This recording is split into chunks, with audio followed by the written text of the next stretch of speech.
Howdy folks, it's Johan, your favorite little ink blob, back at it today with another Murders at Karlovmanor draft. Man, I slept through my alarms. Such is life, but continually trying to figure out how best to manage the fact that sometimes I have trouble getting up in the morning because I want to respect y'all's time. I might end up bumping this to a like 10 a.m. to noon thing. We'll figure it out. I've got 2 days after this to try and get things locked in, but for now, we're here, we're enjoying a draft. Also, happy St. Patrick's Day to those who celebrate. Hope that y'all are surrounded by friends, family, and good drink if you can. So, cracking on in. We're waiting for the seat. There we go. Ready up. Bum, bum, bum. 2 more. 2 to go. You got this. It's just one little button, folks. One more. 8th in the queue. Come on.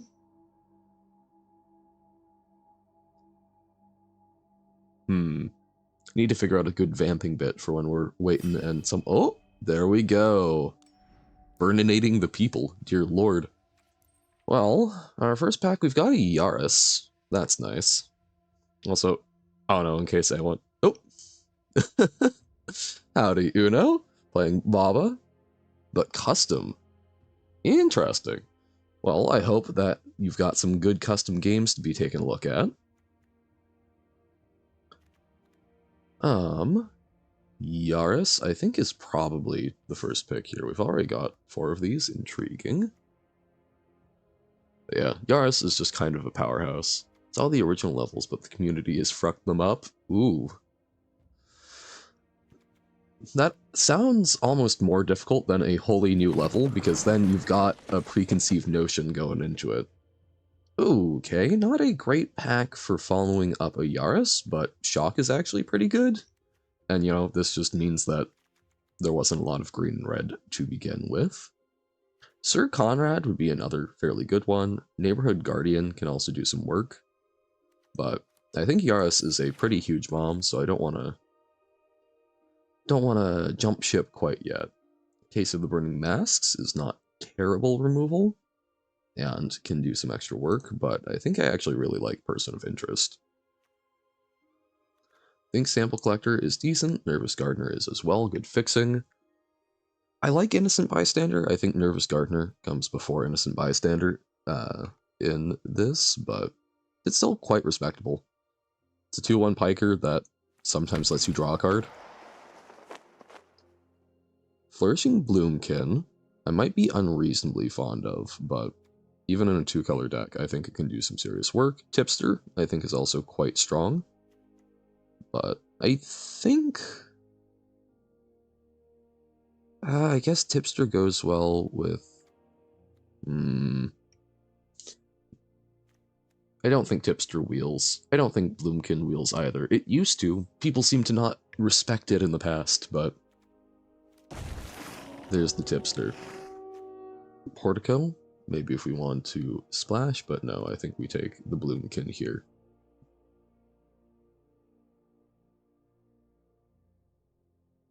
Something that I definitely want to do, non-magic related, with the playing through Baba Is You, I'm realizing I need to go and do a deeper dive into the concept of functional fixedness in psychology, the idea of sort of not allowing ourselves to view the full range of use of objects, because we've essentially limited ourselves to what their perceived function is.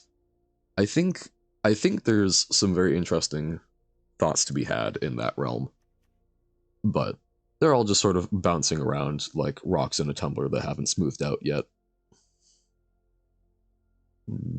Kniffy? Howdy, Aya! You're actually here towards the start! Dun dun dun! We are currently drafting our deck to play a couple of games with. And I think we take the knife here.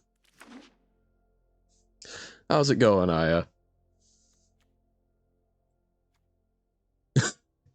I slept through both of my alarms, so I'm still waking up. That's fair. The background for the OW is just a really stretched SS of one of the rules of the password games. Interesting. Went to bed at 4:30. Goodness. That sounds like my terrible sleep schedule. Actually, I've been doing better. I got to sleep closer to like 2 a.m. today, but it turns out trying to force myself to get up early. Woke up at 9. Yeah, that's only 4.5 hours of sleep. It's not even like a full 2 REM cycles. Panther or Hellion? I think it's Hellion. Hellion has a lot of upside.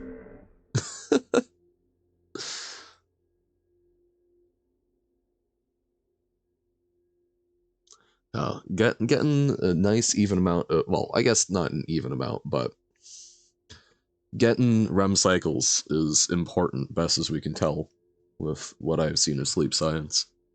Not an expert, but making sure that your body it seems to be more important to figure out your average number of sleep cycles and getting like 3 to 4 a night. Probably Suspicious Detonation. It's not my favorite, since I don't think we're investigating a lot, but we'll take it. Guess it could be Shady Informant, but Eavesdropper.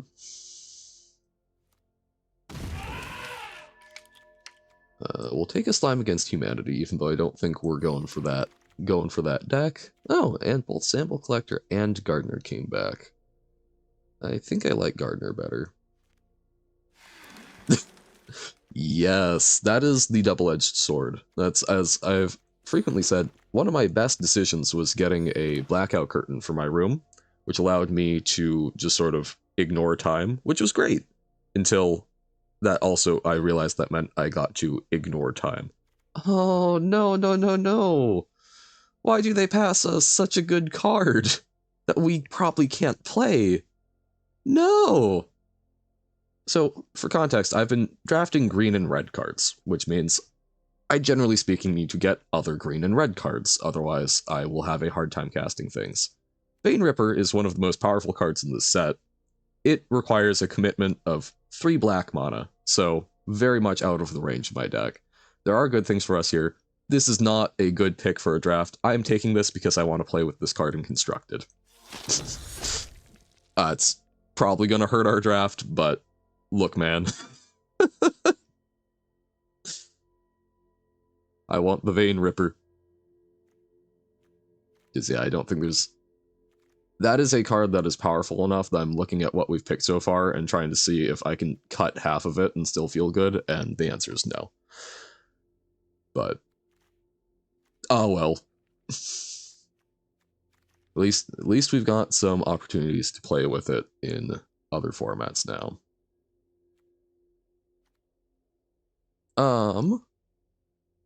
I think probably too much complicate. No. Not a secret lesson. Ones that get remembered and surprise you. I think we take the Tipster.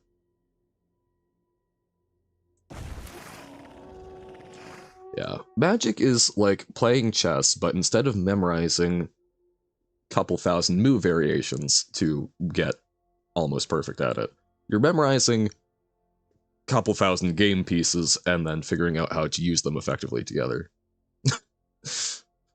Sleepy instrument playing.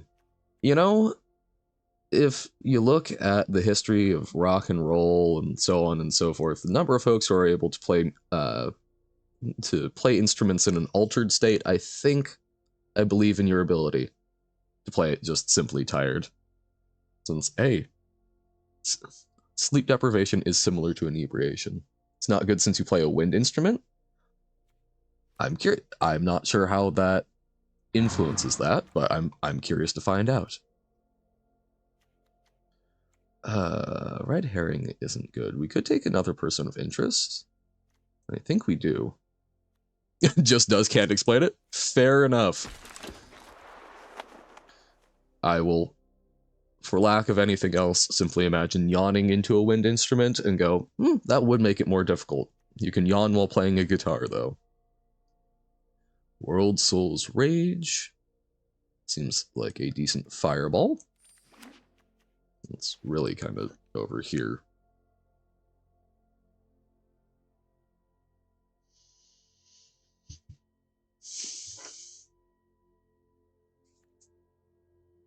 So, this can do some very... Oh, no, you can't just give us an interesting card that's terrible. Your air is slower to respond. Okay. That is not a card we want. However, Case of the Trampled Garden, very good. So, we will take it.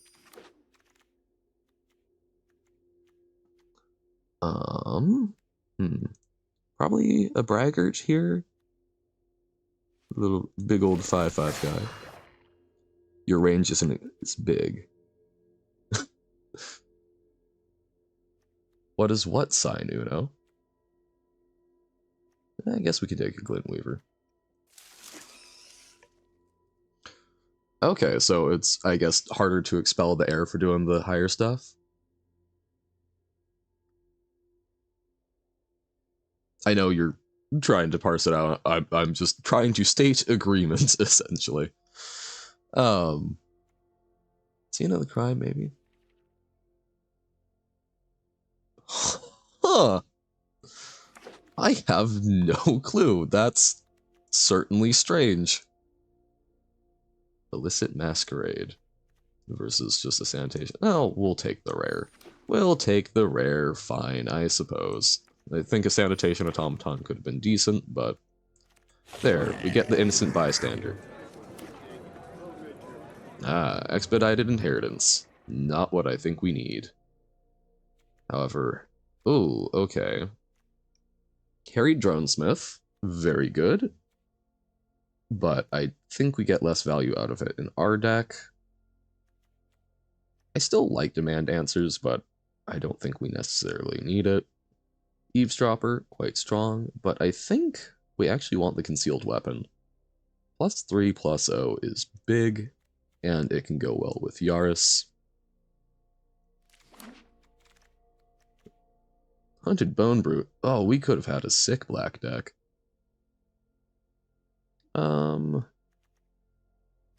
I think we're either taking a Pompous Gadabout just for more 3-drops, or we take another Riftburst Hellion, which is kind of like a 3-drop, but also bigger.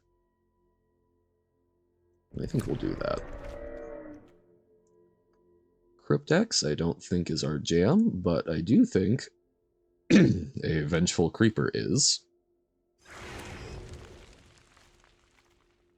Get a leg up, one of our favorite combat tricks. Have to go soon that lesson.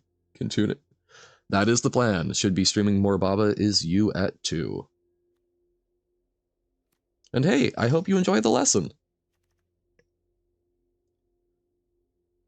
Okay, yeah, I think we go get a leg up here rather than Pompous Gadabout.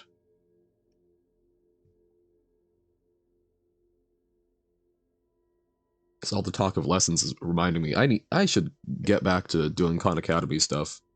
It's been a little while, but I'm trying to work through stats in linear algebra. Stats because it's useful and I've forgotten half of it, and linear algebra because I want to do that for quantum stuff. Only an hour of your life. Fair enough. I guess we take... I think we take a second monkey.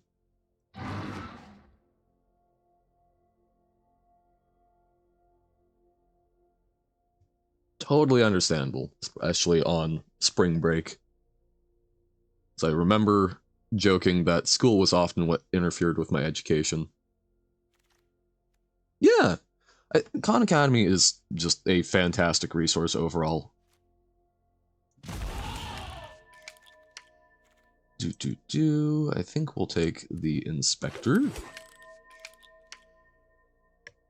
So I used to use it a lot for trying to grasp physics concepts when I was back trying to grasp some more basic mathematical stuff, because I went, when do you use this? Oh, physics. Okay, let's look at some physics and try and justify to myself why I'm learning algebra. The answer is, it's very useful, but sometimes hard to see it. Pompous Getabout. We would have loved some more creatures that can get disguised, but ah well. Functions and failing miserably even though functions are not that hard. So talking about like f of x is equal to something or other, basically just a different way of writing y equals an expression. Yeah, you'll get there. Trying to think if there's anything that like really helped me on that. Honestly, I think what helped me the most was having done some computer science so that I dealt with programming functions, which are substantially different, but it's a somewhat similar format. Um, it's just, you know, you're throwing things in one end, which is the x and the f of x, and then you're telling them what pachinko machine they're going through, the expression, and then your y or whatever your output is your output. I know that sounds, you know, oversimplification and whatnot, and I totally get struggling with them because it's always tough with a concept the first time you tackle it. It doesn't want to go in most of the time, but once you've done it, it's a lot easier to get some reps in, and it becomes second nature. So I think you'll get there. You just need to find whatever it is that sort of turns that key and clicks the lock. All right, so we've got 43, so we need to make 3 cuts.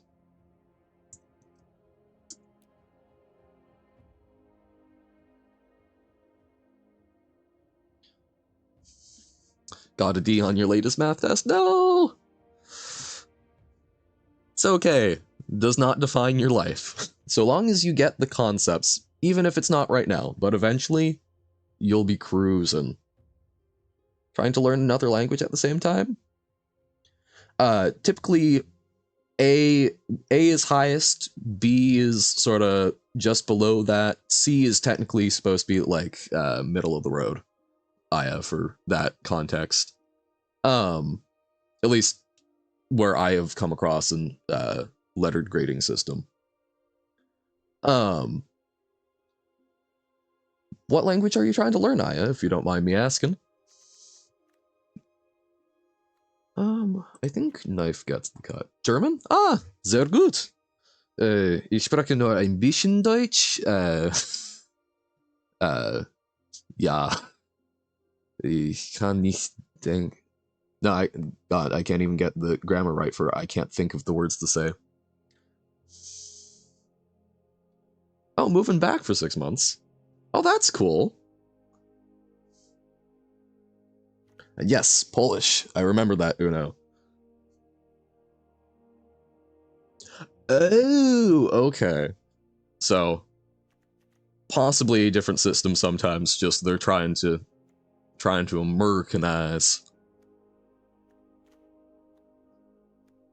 I think this is a pretty decent lineup of our non-creatures, so probably make some cuts in here. Probably actually the gardener. Now you have German as a subject too? Okay.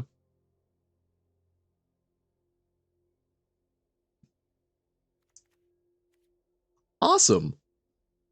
That's you will know so many more languages than I do, and I mean, German is fun because that gets you access to both like Germany and like Switzerland and Austria.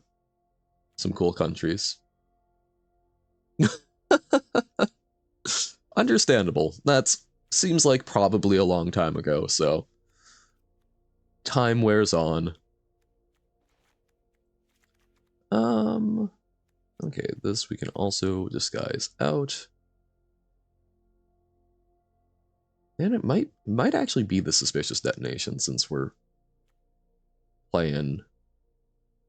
Oh, 1 through 6? Yep. I've come across that one before. Like 1 through 6, 7 through 9, and then 10 through 12, which is a bit wonky, I know, compared to most of the world.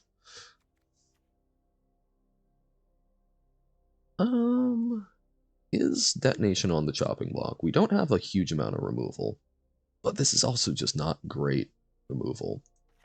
I don't know if I have, I'm assuming that's going to be like a 1 through 4 thing, but I'm not positive on that.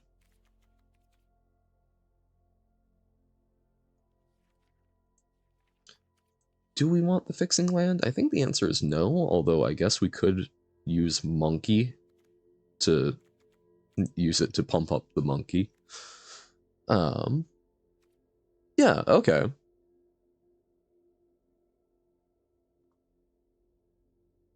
Oh, on... So the typical Polish grading scale is 1 through 6. Oh, no. I'm getting flashbacks to watching a clip of Gargura and, like, Kiara saying, oh, in Austria, we've got the grades 1 to 5, and Gura's like, what happened to 3 and 4? I'm feeling that. I feel this powerfully. I think this is what we're going to try for our deck. I have minimal confidence. But yes, I have come across the 1 through 4 proficiency scale.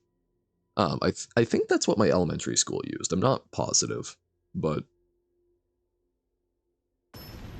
then got to junior high and dun dun dun had the letter grades.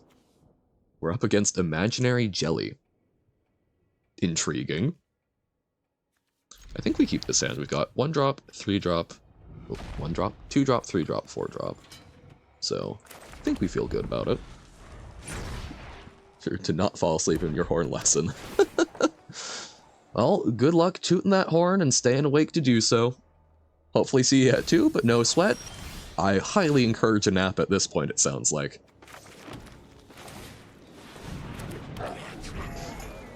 Have a good one, Aya.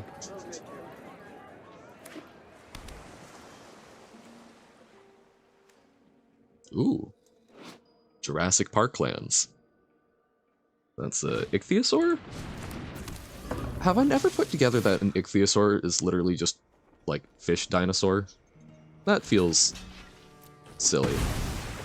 Kindergarten, 6 through 7-year-olds to 8-year-olds. Almost primary school, 0th grade, 1st grade. Oh, I also feel the early sends. I think we, no. Yes, maybe so. But so interesting to do it by like a firm age almost. That probably is more reasonable for making sure folks are at least somewhat similar developmental levels and whatnot. Did not draw the land for Yaros. This is quite unfortunate, so I think we run out the tipster just to try and make sure.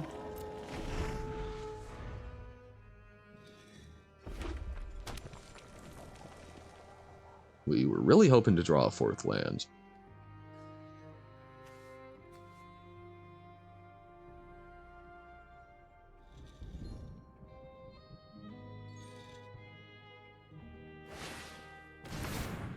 Okay. They'll get to tap down something. We're getting gargoyled. Granite Witness said, witness me. And we did. And we were sad. Sanitation automaton. Ah, there's the land. Right on time. Well, here comes Yaris. So, kindergarten, 8-year-olds. Almost primary school, 0th grade, 1st to 2nd, 2nd to 3rd, primary school, 4th through 8th grade, examine 8th, high school, 1 through 4th, examine 4th grade. Oh, interesting, so you reset the grade. Okay. And so sort of big important exams to make sure that you progress to the next level. And this seems incredibly reasonable and not something that I'd come across before.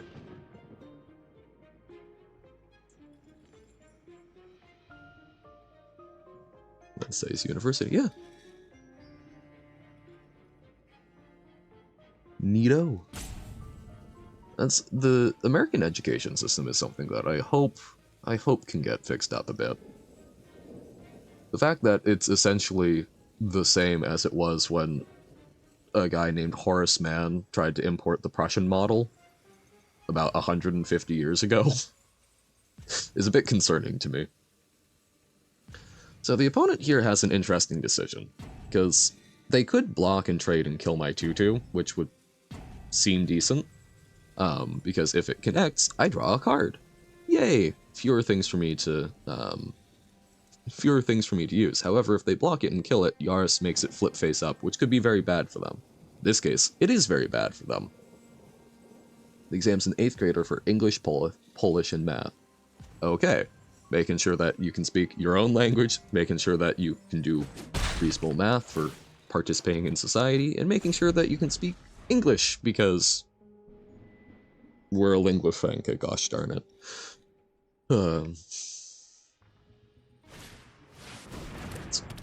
I highly expect something like Mandarin to become a lingua franca, although I could also see like Korean, just because of the very nice alphabet to learn.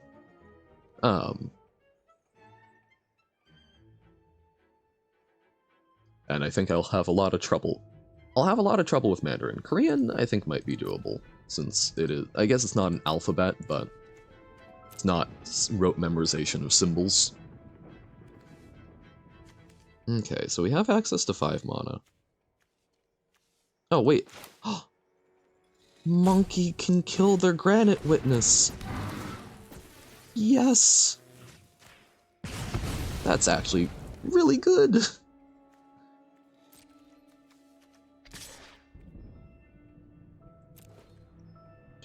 And the exam in 4th grade high school is you choose a subject you feel like you're good at, then do an exam entirely based on the subject you choose. Neat! Hey! Now we got a free 6/7. Oh god, and it triggers the tipster because it re-enters face down. Oh. Okay, so that sounds a bit like, in college, doing a thesis project. Oh, they forgot it had reach. No, buddies. Okay, well, we got that first match. That was sketch, not drawing the land, but we got there. But I think that's a very good experience, I think, for folks to have, essentially still in high school, still in sort of a mandatory progression. To go, hey, pick something you like and learn about it. Because, I mean, that's, generally speaking, what real life is a lot closer to.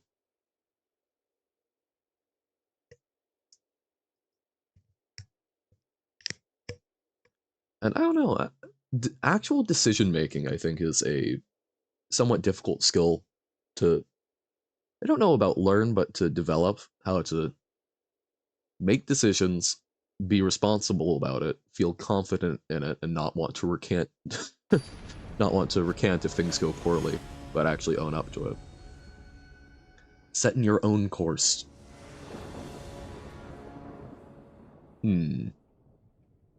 This I do not think is keepable. 3 red. We can technically cast this face down, but that's going to be a rough time.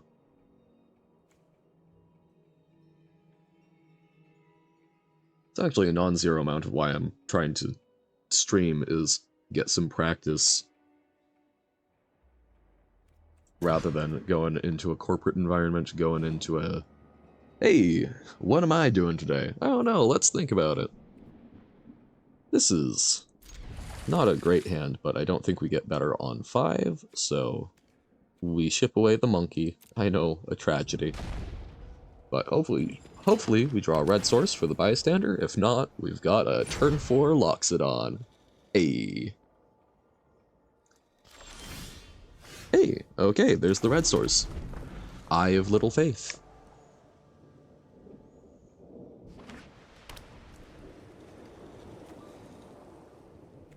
Okay, opponent on Naya, question mark? See, that's almost more than the game itself being complicated. I think one of the most difficult parts of Magic is that there are a lot of phrases and terms that are not very easy to understand where they came from and require just knowing weird bits of magic history, essentially. Like, I say Naya. Naya is how we refer to a particular 3-color pairing because that's the set design for a set of cards a while back had those 3 colors on a world called Naya. And things like mill is how we refer to taking cards out of the deck and putting them directly into the graveyard. And that's because from the earliest set of Magic, the first card that did that was a card called Millstone, hence milling. That's just kind of goofy.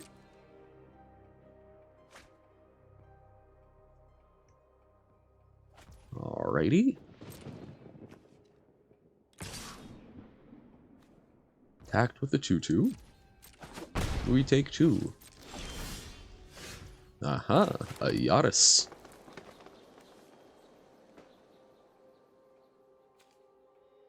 However, we don't really have a lot that goes with it at the moment. So I'm a little worried about them killing it. Let's run out the Eavesdropper. Let's keep both of these back on blocks. Opponent is on 4 colors so far. Bant possibly just running this exclusively for the Surveil. Or might be trying to go 5 color. Dunno.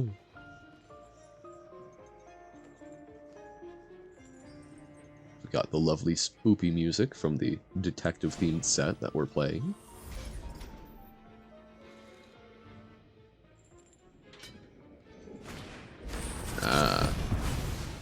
So yes, they would have killed my Yaris. They would have bitten down on crime.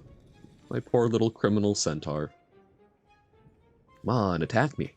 Do it. I know you wanna. Yes.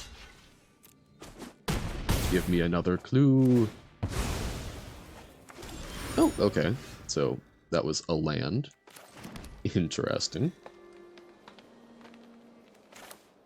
We'll play out Yaris. Got something that kind of helps defend it. Not a huge amount, but then next turn we can start cracking clues if we don't get things to actually play. Clues are like delayed card draw. So that one's a ghost fingerprint. Ezrim. Oh, goodness, okay. Your powerful creature is more powerful than my powerful creature.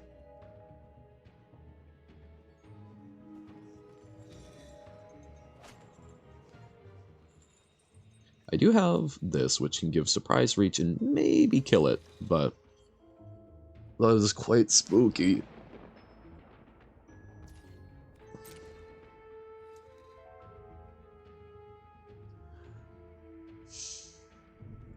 You are not attacking with your 3/2. I would almost prefer if you did. Okay, Flintweaver could be good. Not this turn, but next turn. We get to make a big 6/6, gain some life, hopefully block Ezrim. Concealed weapon. I think we do actually play that out.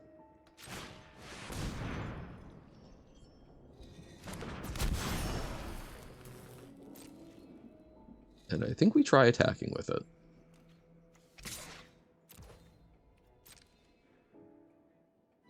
If they block and we equip, it's not optimal, but I hope this just feels spooky to them.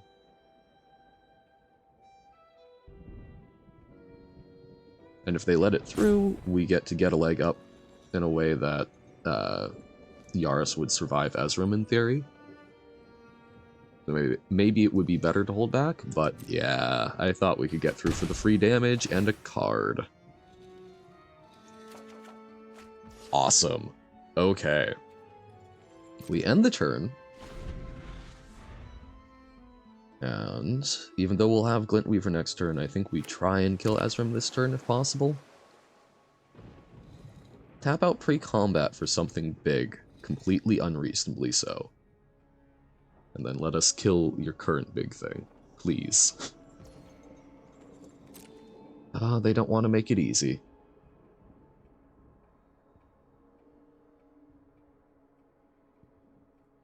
Are they going to give Vigilance?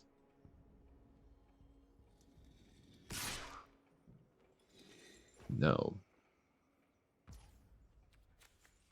We need to do this before blockers to give it reach so that we actually can block. They could have a bounce spell, there's a number of things they could have, but we're trying it. Okay. We've successfully produced a bigger blocker. They could still do something to make them trade, or... Okay! We just got to kill Ezram. That's good.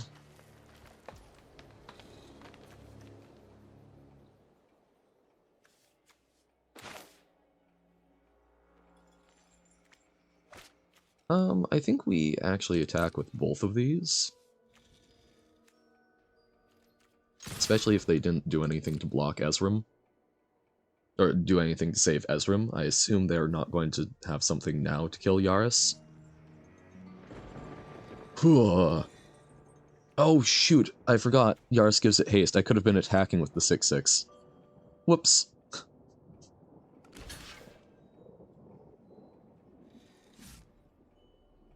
That was very silly of me.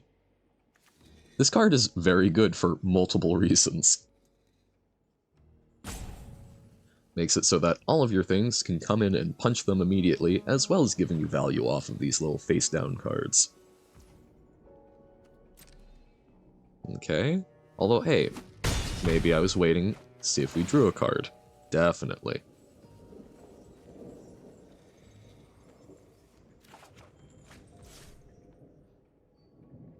Alright. Even though it is embarrassing to do it post-combat, this way we've got a blocker.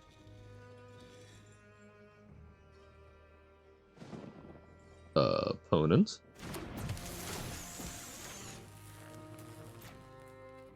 Alright. 6/6 and we gain 6 life. I'm feeling pretty good about this game. Now, they are in colors where they could play a Wrath. They could destroy our entire board, which would be very sad. But I think we still have a fair few recovery options.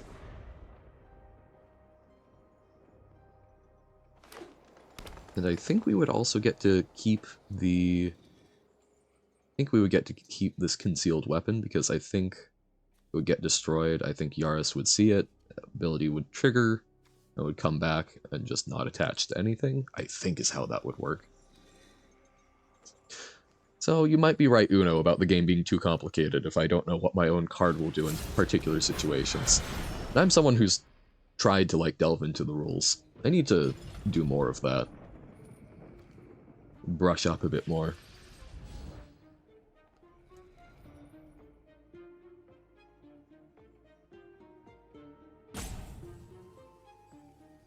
Opponent thinking very hard. Which is reasonable.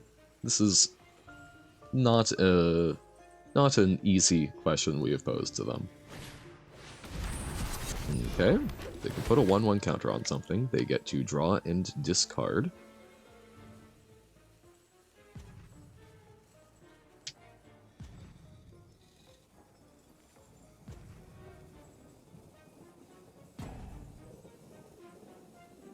So, I think they don't want to put the counter on the Vidugazi Inspector, because then they have a way to block our 2/2 without killing it. So that they don't have to worry about what happens if it gets flipped face up.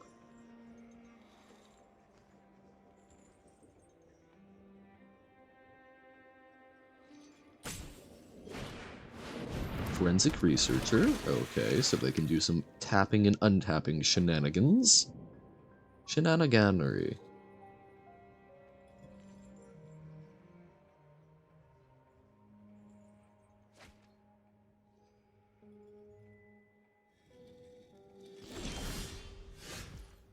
Okay. But they don't get to do it this turn. So I think what we do is we person of interest. We'll attack with everything, knowing that we can faff about with the concealed weapon, and then, like, tipster and draw a clue, or something, depending on what happens here, but we can pay 2 and attach this, so any of our 2/2s that get blocked in a way we don't like, we can make them murder. Murder! At Karlov Manor. Funny how that works.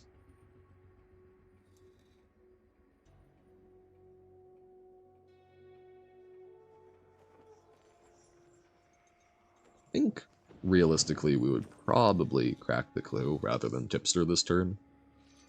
Making sure we've still got something in hand, and digging us deeper. Because I don't think the tipster is likely to make the difference in murdering them this turn, so...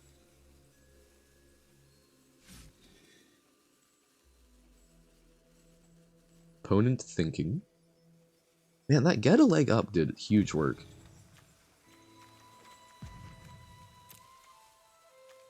Ezram is not a card that you like to see on the opponent's side of the table, and you feel pretty confident once you slam, but as we learned from our first time playing with it the other day, sometimes it is just too late.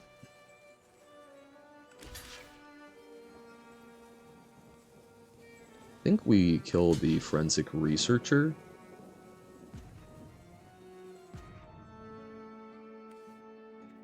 So that they can't tap down our stuff. So, like, yes, they got some good blocks in here, but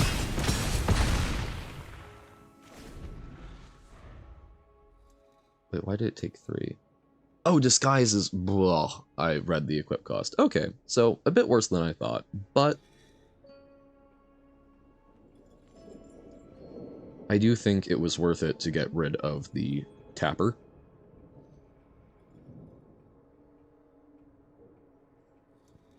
But, I think we came out behind on that. I was not fully thinking it through. Oh, they have Tolsimir, there we go, as well as, Ezram. Intriguing.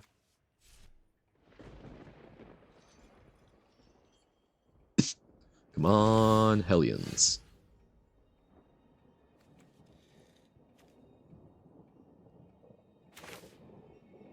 Think Eavesdropper. Draw a card, it gains vigilance. Oh, Case of the Trampled Garden, eh? Think that's better than equipping?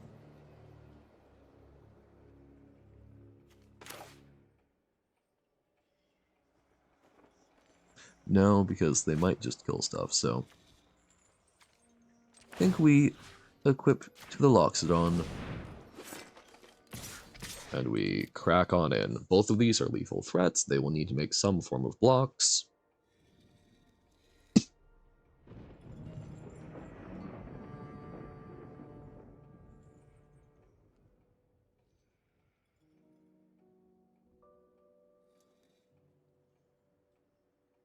Tolsimir is a pretty good way to draw out. So the 4/3 blocks the 7/4, I think. And then probably like Voja and a 2/2. Or Voja and the 1/3 would be the best other block. But I am repping the 1 green combat trick.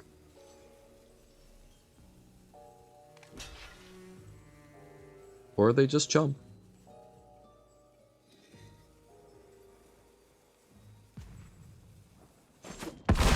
I'm a-okay with that.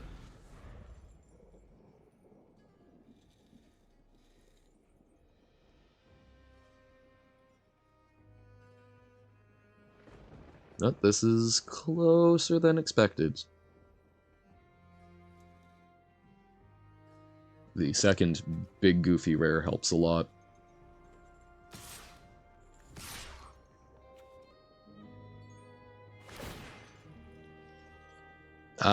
Oh, it forces a block on Yaris. No!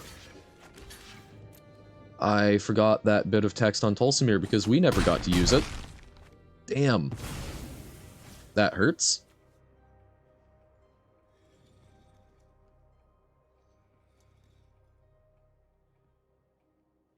That hurts a lot.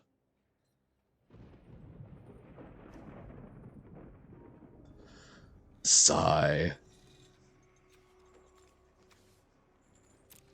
A World Soul's Rage could do a lot right now.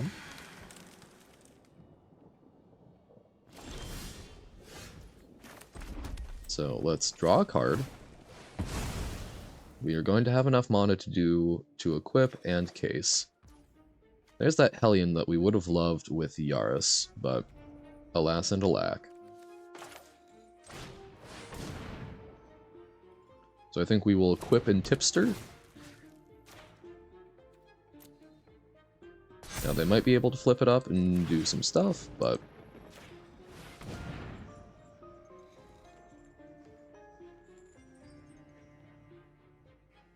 let's be threatening. At least what they've currently got cannot murder it.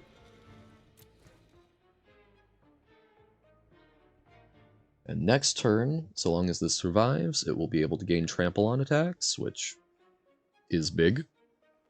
So they, I assume, just chump with the Gardener here.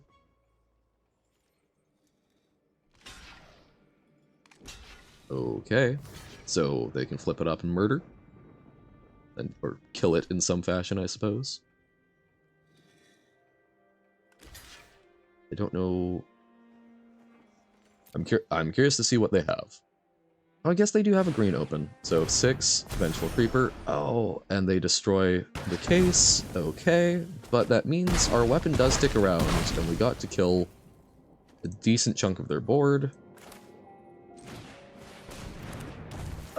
Maybe we should have disguised out the Riftburst Hellion, because then we could have equipped up, but it's not necessarily going to be lethal, since Tolsimir will gain them some life.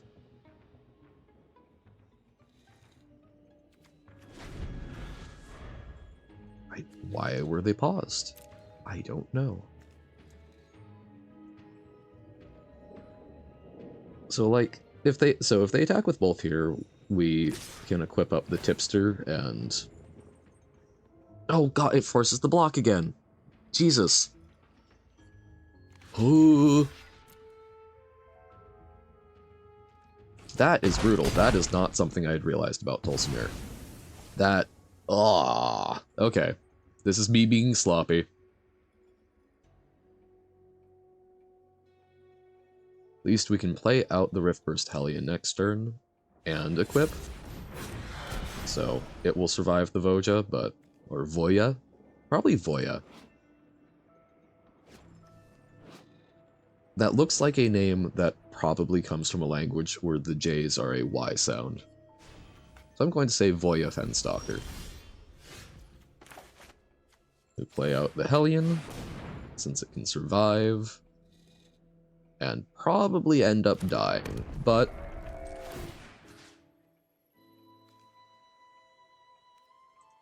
we actually, screw it. We also play out the Pompous Gadabout. It might force a block with the Wolf, but we're gonna double block anyway, probably. Or, we would double block if we had to, so... Crocodile, okay, they've got 8 damage, even if we double block the Wolf. Like, our ideal here would be if we could block Voya with Riftburst, and then Pompous Gadabout trades with Tolsimir. That's our ideal world. So I guess if they attack with Voya, maybe we block with... maybe we block the Crocodile. There's the words. Yeah, I think I got too confident with the Yaris and was not thinking through everything as clearly as I could have. I think we threw away little bits of value here and there, and then Really screwed up with the whole Voya turn. That was rough.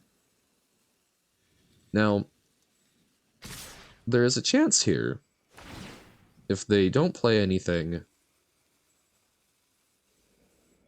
Oh, okay.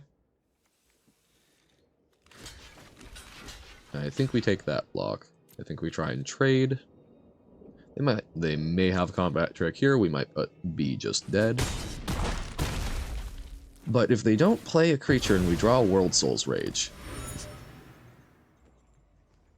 because then we can hit for 9, and then we would still, so we're at 10. We would be paying, so 8, so we would have 6 left over. Well, never mind. We could have, if, as I said, they did nothing. And we drew a land. Good game, opponent. We could have potentially had lethal by top decking a fireball, but was not to be. Okay, 1-1.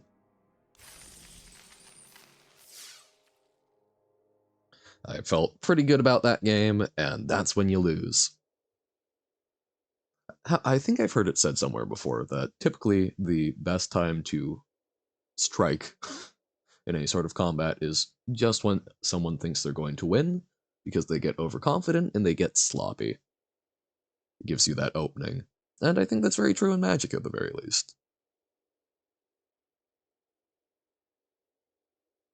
Or at the very least, I have certainly lost games because I've become overconfident, thinking, oh, I'm a shoo-in to win. What a delightful name that I will not read aloud. Okay.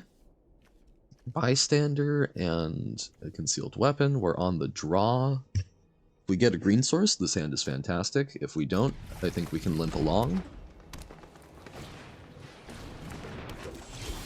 And there's that green source.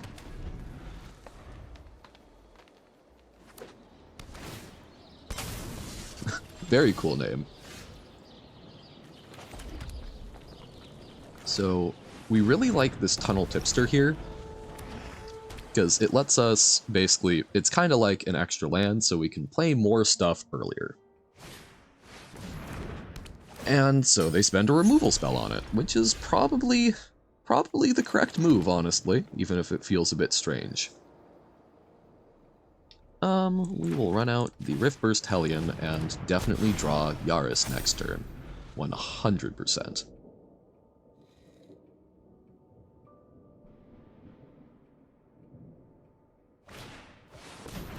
A Forensic Researcher.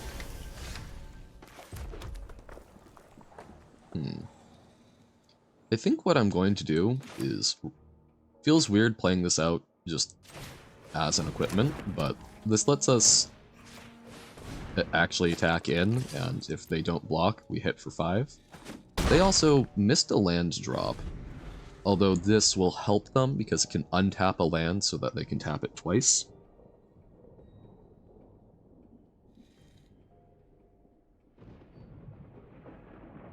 So we might next turn use World Soul's Rage just to kill that if it denies them a land.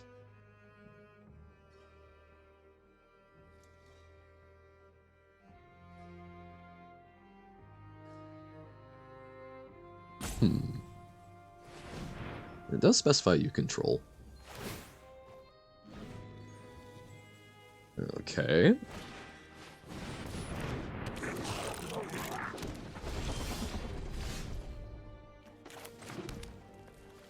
So our monkey can destroy the Thopter.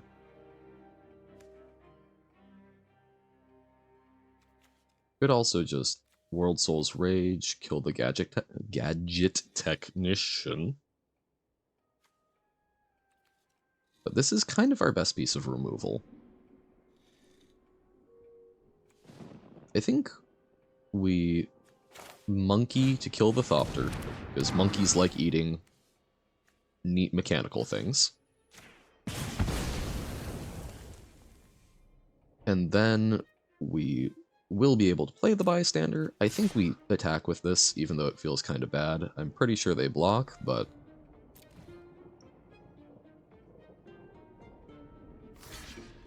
Yep. That was a powerful card of ours, but... also means they get to do less. And we have others.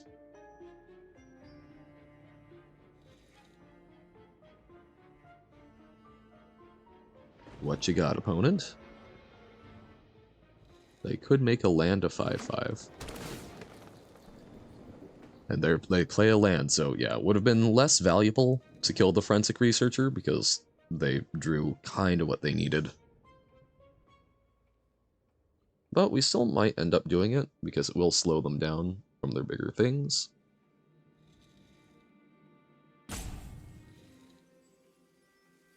Don't know, it's up in the air for me.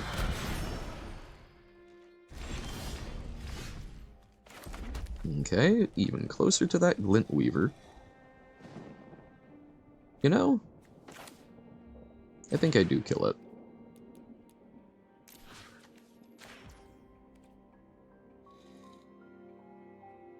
You don't get to use this for any rampage, which is okay. They will probably use this to tap down one of my things, which is also okay.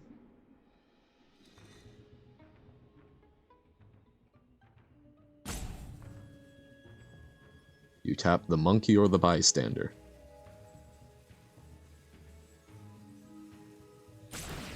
They tap the monkey. They attack with our 2/1. They happily block. With a Flourishing Bloomkin? Dang. That seems like a card I would be wanting to hold on to. But they drew a land. So, they're not going to be too strapped for mana. Kaya. Ooh, okay. Planeswalkers be scary. We will disguise out the Flourishing Bloomkin because I think fetching the land is going to be quite good for us eventually. They will chump with the 1/1.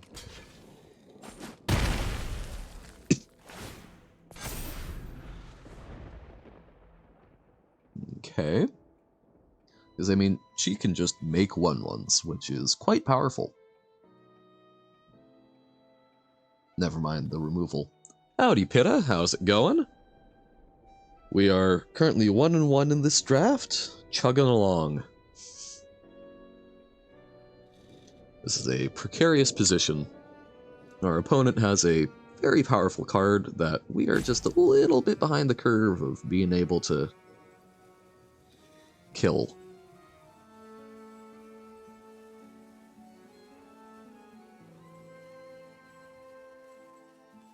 What I'm hoping they do this turn is turn one of their lands into a 5/5. Nope, they will exile our disguised creature. Damn. We wanted that creature to do things. It's almost like they knew. And, oh, that really hurt. That really hurt because that was how we were going to get more lands. They block. At least we can, in theory, turn that face up next turn. Very, very fair. And that's... No, if you're enjoying me chattering away, that is all well and good.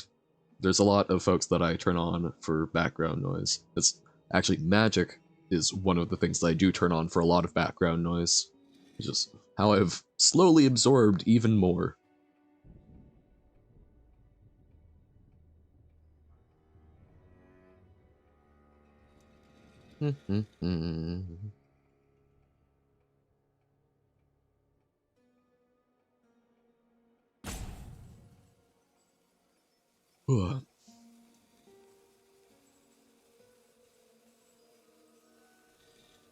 Opponent thinking hard.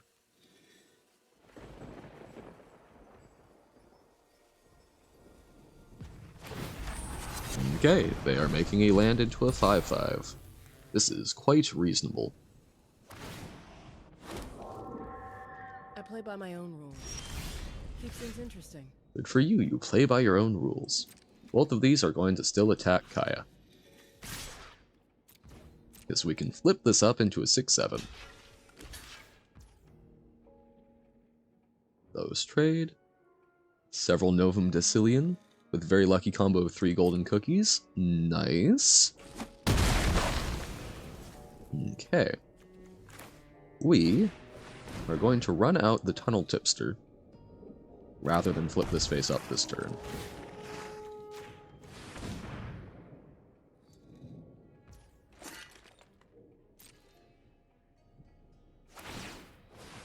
Okay, shuffled away the other Tipster.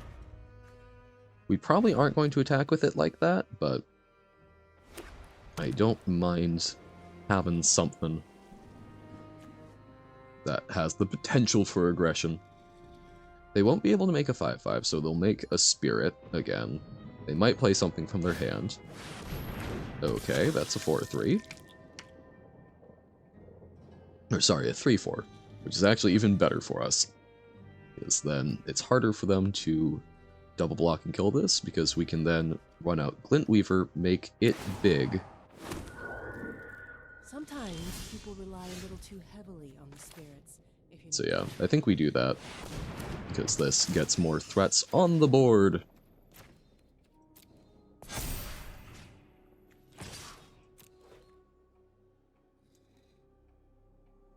And if we get to flip this face up eventually, it can deal with the Basilica Stalker. Oh man, talk about Cookie Clicker, and now I want to get a Click Frenzy on top of an Elder Frenzy. The good days. Although then you have to worry about all those Wrath cookies. Okay. Usually I'm better at dodging. So, interesting. Just letting her take the damage. Dragonflight on Click Frenzy? Nice. Yep, that will do it. Huge clicks. So Kaya can be used to just remove one of our things for a token, which sucks, but at least that would kill the Kaya.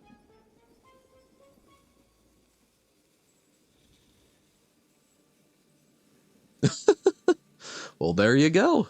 It's how it spreads. You forget about it, someone mentions it, and bam! You're back to clicking them cookies. Am I? Yep. You better watch Correctly your mouth from identified now on the thing, but we got to kill the Kaya, which is important. Yes, Wrath cookies are annoying. That's typically how I play, because I like to play very idle, but sometimes I'm like, nah. Give me those big Wrath cookie combos. Okay. We are in a tough spot, but the Kaya is gone, which is important. But now they're filtering cards. We really would have loved the mana earlier. That would have been like a huge difference to us. We definitely have a combat trick. Okay. Yes, Wrath Cookies may give Elder Frenzy, but I'd rather have a higher chance of literally every other boost there is. True, but don't forget that Wrinklers give you extra, basically they pay interest on your cookies, so just saying. There is a benefit to being in the Grand Mocalypse, and I've looked at it before. I think the math works out that generally speaking, it's technically better to stay in the Grand Mocalypse, but yeah, it's annoying. I don't like to deal with it. Those Wrinklers that aren't eating your mouse? Not eating your mouse, they're eating your cookie! That's different.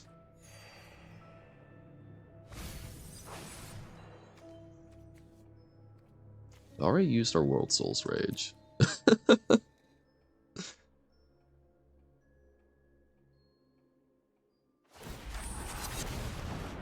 You want them to eat your mouse? I'm confused. Oh, I gotcha. This is very fair. They don't eat the big bursty ones.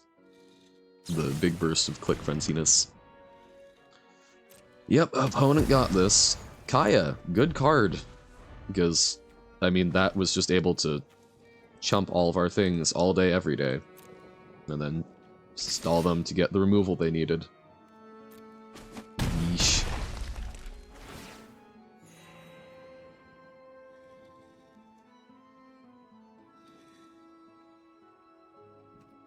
Boo-hoo, we are so hurt and in pain. Vengeful Creeper. Yeah, so we can block 5.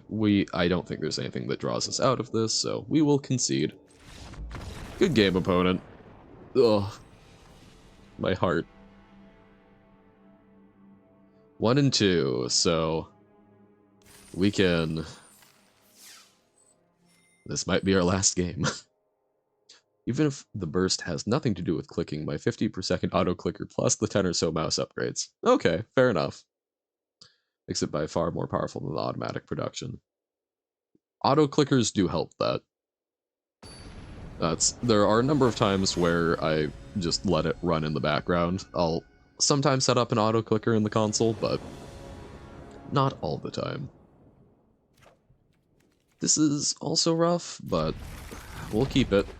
Let's make this fast, one way or the other. Oh, okay, it's Boros. This might be faster than I bargained for. Jeez. Yup.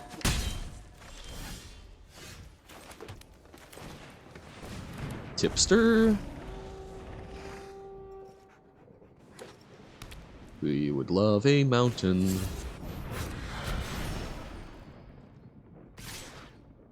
No blocks.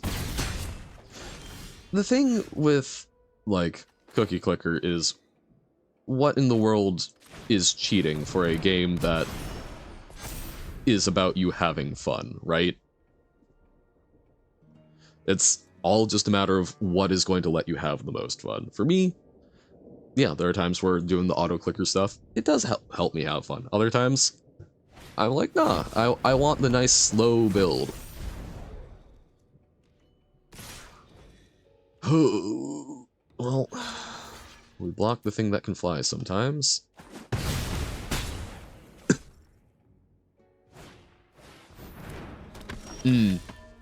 Exactly.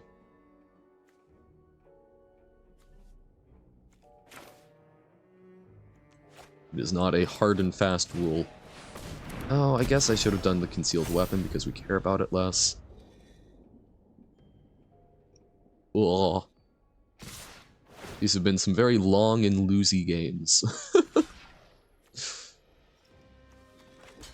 We'll try trading. They'll probably flip it up into, yep, Night Watch. No, Dog Walker. Okay. Still quite bad for us.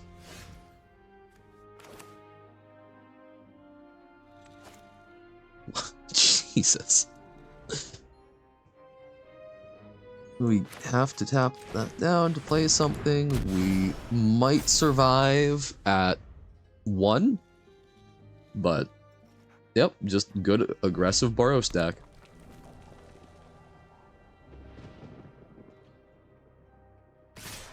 Because we can block 1 damage, really. We could chump there, but this is our only chance of being able to block enough next turn.